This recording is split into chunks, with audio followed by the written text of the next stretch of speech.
Assalamualaikum warahmatullahi wabarakatuh. Perkenalkan, kami dari kelompok 9 akan mempresentasikan hasil diskusi dari kelompok kami tentang materi sistem keuangan syariah di Indonesia. Sebelumnya, perkenalkan kelompok kami ada Arum Rusmawati, NIM 195231129. Selanjutnya Pradita Lucy Army, NIM 195231130. Dan Ramadhanti Skarkinasih, NIM 195231131. Materi pertama yang akan kita bahas adalah tentang sistem keuangan syariah di Indonesia. 1. Landscape sektor keuangan syariah. Landscape sektor keuangan syariah Indonesia memiliki perbedaan yang signifikan dengan negara lain, di mana Indonesia memiliki lebih banyak peraturan yang terkait dengan keuangan syariah yang terbagi dalam berbagai regulator. Beberapa perbedaan yang dimiliki dalam landscape keuangan syariah di Indonesia adalah dalam tata kelola syariah, sukuk retail, dan sistem perdagangan efek online syariah atau syariah online trading system pertama di dunia, bank pembiayaan rakyat syariah, dan institusi keuangan mikro syariah informal atau yang sering disebut BMT. 2. Akad dan produk keuangan syariah. Pengertian akad menurut bahasa yaitu ikatan atau persetujuan, sedangkan menurut istilah akad merupakan kesepakatan antara orang yang menyerahkan dengan orang yang menerima untuk pelaksanaan suatu perbuatan. Akad dapat dilakukan secara lisan maupun tulisan, yang terpenting adalah ijab dan qabulnya jelas, serta isi perjanjian sudah dipahami oleh pihak-pihak yang melakukan akad. Jenis-jenis akad. A. Akad mudharabah. Akad yang berbasis tabungan atau penghimpun dana ini merupakan akad di mana terdapat dua pihak yang bekerja sama, salah satu sebagai shahibul mal atau penyandang dana dan yang lainnya sebagai mudharib atau pengusaha. B. Akad wadiah. Akad ini juga merupakan akad yang berbasis tabungan atau penghimpun dana. C. Akad murabahah. Akad ini berbasis jual beli. Murabahah adalah jual beli dengan harga asal dan memakai tambahan sebagai keuntungan sesuai kesepakatan. D. Akad salam. Akad salam merupakan akad pembelian barang yang diserahkan di kemudian hari, sementara pembayarannya dilakukan di muka. E. Akad istisna. Akad ini berbasis jual beli antara pembeli dan pembuat barang. F. Akad ijarah. Akad ijarah merupakan akad yang berbasis sewa-menyewa. G. Akad kafalah. Akad kafalah merupakan akad yang berbasis upah atau jasa pelayanan. H. Akad wakalah. Akad ini juga berbasis upah atau jasa pelayanan. Wakalah merupakan pelimpahan kekuasaan oleh satu pihak kepada pihak lain dalam hal-hal yang boleh diwakilkan. I. Akad hiwalah.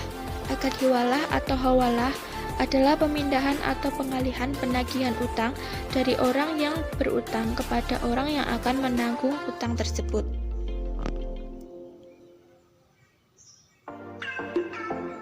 Materi selanjutnya tentang industri keuangan komersial. Industri keuangan komersial.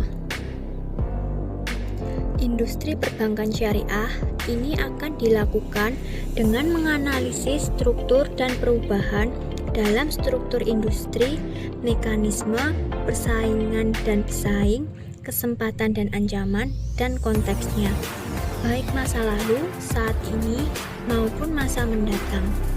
Dengan menggunakan analisa industri telah mengungkapkan 5 kekuatan persaingan atau 5 comparative forces yang menentukan kekuatan perusahaan dalam industri untuk mendapatkan keuntungan yang memadai.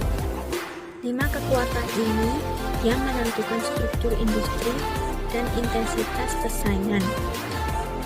5 kekuatan tersebut adalah: yang pertama, ancaman produk pengganti; yang kedua, ancaman pesaing yang baru; yang ketiga, ancaman pendatang baru; yang keempat, daya tawar pemasok; dan yang terakhir, daya tawar konsumen. Pendekatan 5 kekuatan ini pula yang akan digunakan dalam menganalisis industri perbankan syariah. Keuangan mikro dan sosial Islam di Indonesia.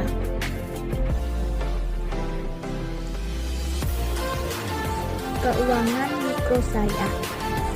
Lembaga Keuangan Mikro atau LKM merupakan lembaga keuangan yang khusus didirikan untuk memberikan jasa pengembangan usaha dan pemberdayaan masyarakat.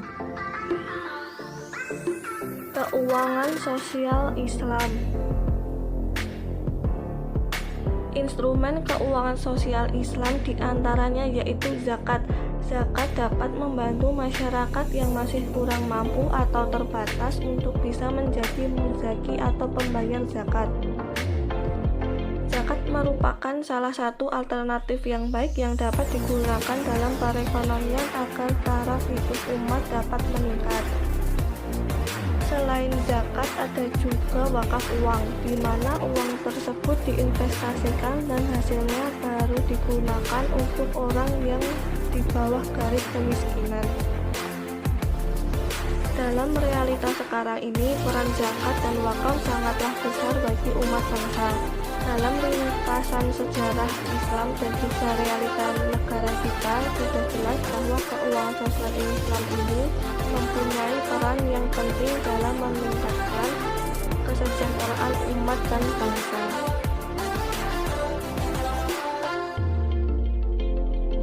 Infrastruktur. Industri keuangan syariah di Indonesia hingga saat ini berkembang cukup pesat. Besarnya jumlah penduduk muslim di Indonesia turut menjadi alasan dari pesatnya perkembangan industri keuangan syariah di Indonesia. Direktur Penelitian, Pengembangan, Pengaturan dan Perizinan Perbankan Syariah atau OJK, Deden Firman mengungkapkan pesatnya perkembangan industri keuangan syariah ini turut direspon secara cepat oleh pemerintah. Salah satunya adalah dengan penyediaan infrastruktur syariah. Bahkan saat ini infrastruktur keuangan syariah di Indonesia merupakan salah satu yang terlengkap di dunia. Infrastruktur keuangan syariah dilihat dari si infrastrukturnya paling lengkap di dunia, misalnya ada DPR syariah, ada juga BMT atau Baitul Mal wal Tamwil. Melihat dari hal ini, maka regulasi BI hingga DSN atau Dewan Syariah Nasional MUI yang mengatur industri keuangan syariah, dan begitu infrastruktur syariah paling lengkap. Demikian presentasi dari kelompok kami. Apabila ada kata-kata yang kurang berkenan, kami mohon maaf. Wassalamualaikum warahmatullahi wabarakatuh.